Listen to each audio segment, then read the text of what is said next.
thank you for teaching me how to love, showing me what the word means, what I've been dreaming of. And now I know there is nothing that I could not. Ay, ano po yan?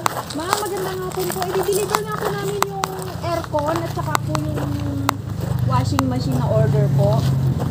Na Elizabeth Obiano po. Nabayaran na po. Bali, naka-down na po ng 7,800. May existing balance pa po 8,200 po. Cash on delivery na daw po yung kulang. Ano yan? Aircon di ko Casey. Papalipat daw dito at airconan yung kwarto na. Wala, may pera ka pa dyan kuya.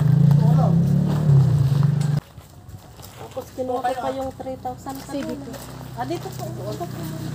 Ay, alis nga muna kayo. Ne? Baka hindi naman niya sinasabi, Garod. Pasok po kayo na ini. Dito po muna kayo. Sige lang po. Bali, ipapareceive na po namin sa ito po sa sasakyan. Kasi po kailangan po magbabayad. Oo nga, ay wala naman tayo pangdagdag eh. Hindi naman niya sinasabi pati. Paano yan? I-release mo naman na daw. Opo, kasi ang sabi naman po cash on delivery na po yung 8,200 po. Oo. Pwede nyo po makita po. Di, wala na kaming ibibigay. Meron pa. Meron pa po, yung 8,200 pa po. Halika po, yabay po.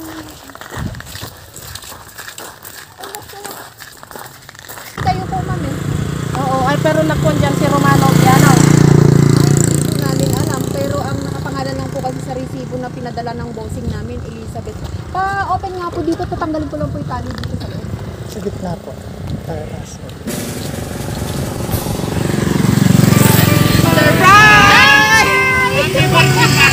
Happy birthday! Alam ko na! Ba't mag-iirot ko na eh? Sila-silang bahay! Dito na ka naman! Nakita ko na sa Facebook yan, TikTok! Happy birthday po, nanay!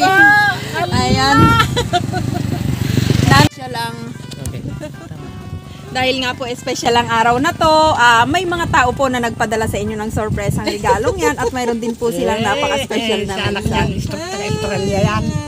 Alam ko na. Yan. Happy birthday, Mama! Sana magustuhan mo itong simpleng sorpresa namin sa'yo.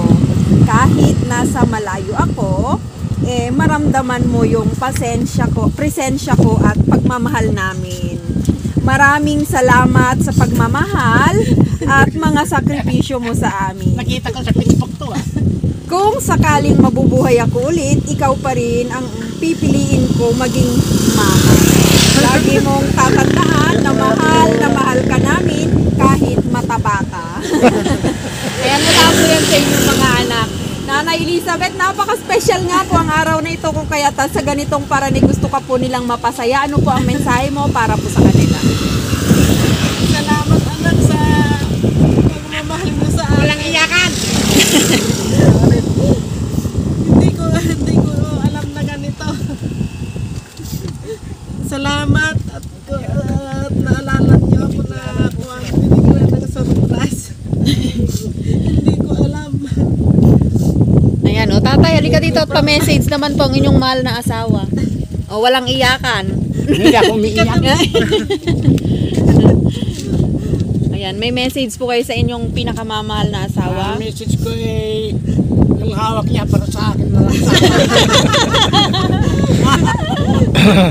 Hindi, busy hanggang habang buhay. Mahal na mahal. Yay! Ayan, o ikaw sir, pa-message naman po si nanay. Lagi niya lang po kasama dito sa bahay. Engineer po yan. Siya po ang lagi kong kasama. Opo, ayan, kantahan po natin si nanay. Happy birthday to you. Happy birthday to you. Happy birthday, happy birthday, happy birthday to you. Happy 65th birthday, Mama Elizabeth. Ako nga noon, sorpresa din. Yay! Ayan, muli po nanay, happy birthday po sa inyo at sana po ay marami pang birthday ang dumating. God bless you po and God bless you.